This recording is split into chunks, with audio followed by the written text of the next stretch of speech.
Cedric, what were you thinking last night nung in-announce na ikaw yung best actor? At yung mga kalaban mo, bigatin may Christopher De Leon ka. Di ba? May Ding Dong Dantes. Grabe yung honor talaga na maihilera sa kanila. Like kay Mr. Piolo Pascual, Ding Dong Dantes, Christopher De Leon, and also Alden.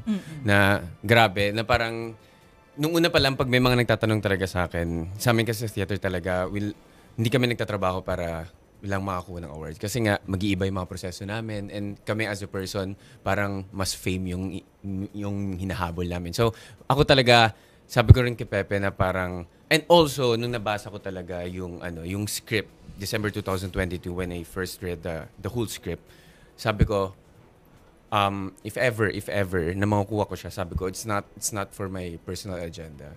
It's not for my personal na talaga, parang take na rin. Kasi alam ko na ang laking contribution niya if ever, na makukuha ko siya and if ever na may papalabas siya sa isang malaking platform katulad ng Metro Manila Film Festival, na ayoko siyang isipin, pero nung nandun na siya, hindi ko na mapigilan, gaganyan na talaga. Kaya nakaganon ako.